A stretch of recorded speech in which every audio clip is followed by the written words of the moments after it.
Hello, welcome back to ADHD Energy Empress podcast. I'm really excited and pumped up because I just uploaded the last episode that I recorded, and now I feel inspired to record more. And I realized that I can just talk about what's going on for me and just remember to look at my life and the lessons that I'm implementing, the challenges I'm going through, the changes that I'm trialing through that neurodiverse lens, and just share with you what I'm learning. And just a little side note, I really was reminded of the method and the podcast episode of using momentum rather than motivation, because I've been putting it off for so long to get back to work just because I felt tired, overwhelmed, just really not in the mood for it. There's so much else going on, so there's so much reason to just think that my body and brain needs a rest. But once I sat down to upload that podcast episode, I spent 2 hours working on my website, thinking about copy, which is the writing on websites and the wording, thinking about my marketing strategy and the angle that I'm going to use moving forward and what it really is that I'm trying to do. And I felt so grounded in my plans, because sometimes the plans just get so big and so overwhelming. It's really nice to just come back to, well, what's the purpose behind it, and connect in with how I just want to help people and how I want to do that. And sure, I want to help lots of people on a big, wide scale, but just bringing it right back down to me, connecting with you and helping you how I can, and just really believing in and loving my products. So I'm really excited to be giving the website a revamp, and also to start sharing and connecting with people a bit more, but in simple ways, so I don't feel overwhelmed, and so it does feel really connected in with my life. So in this podcast episode, I want to share a little bit of a life update and relevant information in regards to parenting. So I've got 2 kids. They're both on the spectrum. They're both ADHD. They both have either PDA or ODD going on. So things can be a little bit crazy, especially I've got my own ADHD and I'm on the spectrum as well. And we homeschool, so I'm single parenting full-time, literally with them almost all the time. It's a little bit full on. But we do pretty well because we implement everything that I share in the parenting ADHD course, and I implement things for myself that I share in the Energy Empresses course, and of course everything I share in the podcast episodes as well. Sometimes things slip, just like the momentum rather than motivation, but they're always there in my brain, so it's easy to get back on the horse. So we do pretty well. But something that did slip for a little while is this really tiny shift. And it's all about mindset, attitude, communication. Sometimes it's hard to see the little changes that we make, and we wonder why someone's responding to us differently, or things aren't how they used to be, and we don't realize it's because of something small within ourselves. I used to have this dynamic with my late partner, who also on the spectrum, also ADHD. And we would notice that we'd get in these cycles and these spirals where we would suddenly be thinking, why are you acting so differently? And it would be because each of us would be making these little tweaks, and then in response to the other person's little tweaks, would be making these other little tweaks. And so it could spiral or go through these cycles and end up in places of miscommunication, or just wondering why someone's behavior has changed and why, outcomes are changing. And I've noticed the same things with my kids as well, especially my older child. We go through these cycles together, and it's like, oh, how have we suddenly ended up in this place? It's because relationships always have a dynamic. It's not just you, it's not just them, it's not just both of you responding to each other. It's responding to the responses, and things can cycle and change and shift really quickly, and you find that things are suddenly out of whack. So this is kind of one of those things, and it's basically about how I parent and how I respond, but it's a subtle, nuanced thing. And I know it's tricky that I teach a lot of subtle, nuanced things, but it's these tiny shifts that make huge, massive differences in our lives through the butterfly effect. A butterfly flapping its wings on one side of the earth could create a hurricane on the other side, as the saying goes. So the tiny shift that I've been making is about how I ask my kids to do things, because it can spiral in a really negative way. Whereas if I say to my child in a firm voice to do something and I give it as a command, they probably wouldn't respond too well to that. Can you imagine if you're in a workplace and your boss talks to you like that? It may not seem a big deal as parents, and it's so common and it's so normal. We expect our kids to do things. We don't want to have to ask or beg our children to do things. We are the authority figure. But if you are on the receiving end, that could make you feel a little bit resentful, a tiny bit spiteful, or just like you're not seen, heard, and respected. And the tiniest bit of that can snowball. If a child feels that, especially some kids who are neurodiverse, then they can respond in a more harsh way. They can refuse to cooperate, and then the parent feels like they need to be more stern, more authoritative, and it can escalate in that way until the child's resentful. The parent, goes from 0 to 100 because they're used to the child not responding. I used to find it really hard years ago because I'd see this dynamic and I'd want to stop it, but the way neural pathways work is it's really easy to form habits, especially when we are responding to our environment, because that's our brain develops after we're born so that we learn to respond to our environment. Whereas animals like lizards, they just have their instincts and that's what they live off. So we have this really beneficial thing of neuroplasticity, but it means that things can change as we go along.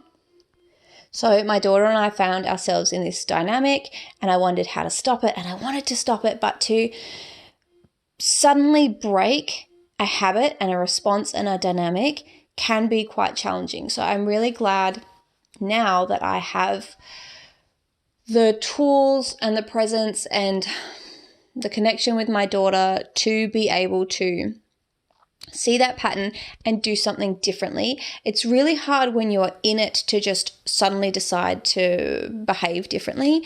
You can calm your nervous system. You can try and find that mindfulness and do that. However, a lot of people struggle with that.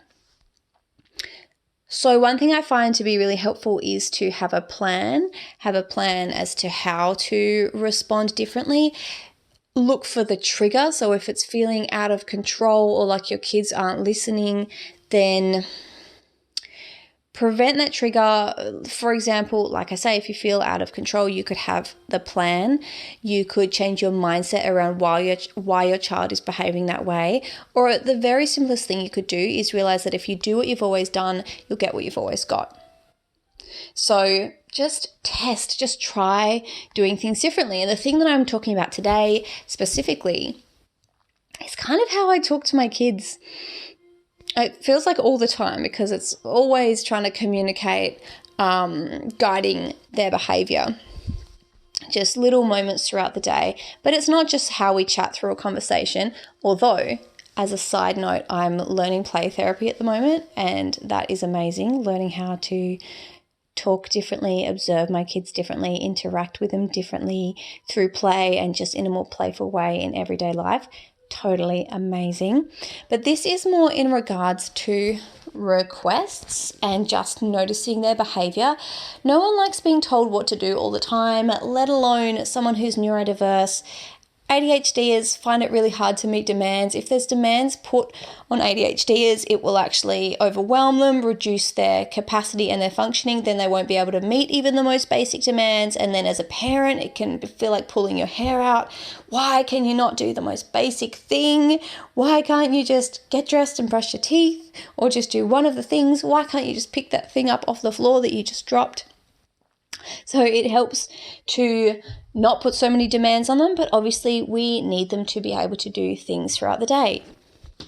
So my little trick is, if your kids are old enough, to just notice.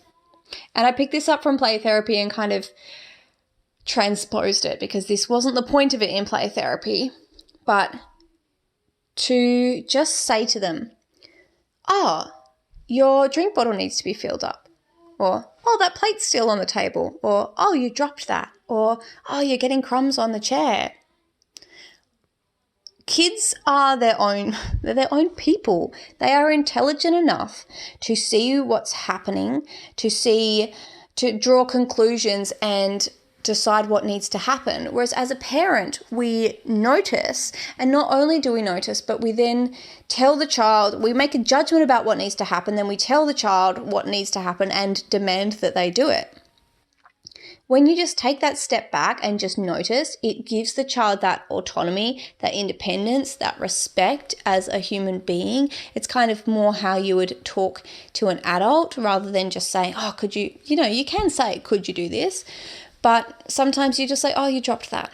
Or, whoops, this thing's happening. And just notice and share that. My kids have been so responsive to this, because there's also another psychological phenomenon where people like to feel like they're helping. They like to contribute to a household. And I've tried to get them to do that before, but I've had this missing piece of allowing them to see what needs to be done. And the more they do it, the more they get that dopamine hit and the more they want to do it. So it's been working really well. It feels good. They like to help, and it takes that demand and that pressure off them and stops putting me in this position of authority over them, which they resent, and kids with ODD and PDA can definitely resent that. So it just puts you on a more equal basis, and at least my kids and some other kids who've had this more kind of approach respond really well. A book that I really loved, and the first parenting book that helped me, was The Explosive Child, and that was all about how you communicate to your children and working with the child and communicating with respect, and how kids respond differently to that, especially what they called explosive kids, because they didn't want to use terms like ADHD or autism, because who knows where some of these things come from. Some kids aren't neurodiverse and can have these sorts of behaviors. So that was a huge breakthrough for me, that book, was to realize that in parenting these kids, all those other parenting books are unhelpful. They talk about how to control the behavior. But what needs to happen is that we change how we communicate, and we change ourselves and how we parent and how we connect in with these kids. And it's kind of what my whole approach is based off. I believe in working with the neurodiversities, because when you're going with the flow of something, it is a lot easier to make it work. Obviously, if you're going against something, you're pushing, you're whatever the saying is about, rowing upstream. And this is one of the simplest ways to do that. And I'm finding it works really well. So that's my short little podcast episode. I'm going to have to stop because I've got kids hanging about. I just wanted to record it while I was feeling inspired, while it was at the front of my mind, and share that little tip with you. I reckon I'll do an update on it. There's a few other little shifts I'm making at the moment, and I'm really in this mode of getting our life back on track after having a really big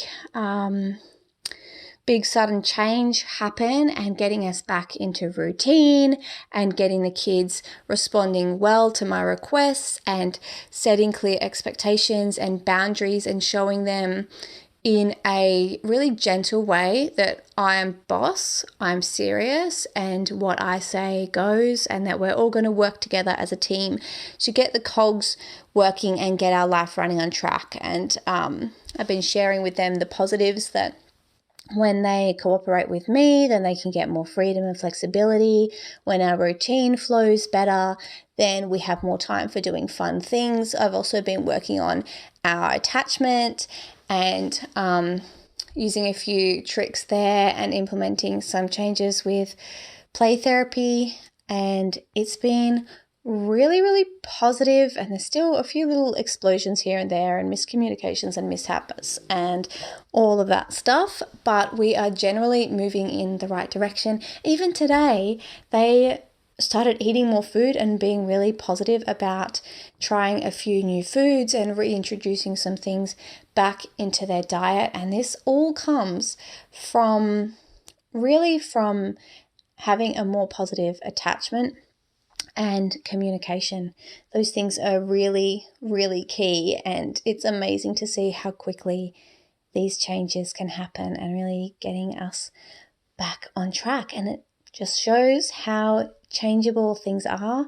Things can get harder, but they can also get easier. And I kind of touched on that in the last episode, talking about how executive functioning can go down sometimes, which implies that it can also go up further beyond what you've ever imagined. So I'm really excited for me and my kids to get life flowing back on track and perhaps even go above and beyond the points that we've reached before. So I will keep sharing that with you for those of you who are parents, parents of neurodiverse kids, or parents with neurodiversities as well. So just remember that sometimes you can just notice something and give kids the opportunity to make their own judgments and conclusions and take their own actions towards it, depending on their age. But I think I would assume that from a young age this could help as well, working with them as a team, like, oh, what do you think needs to happen, or what could we do about that?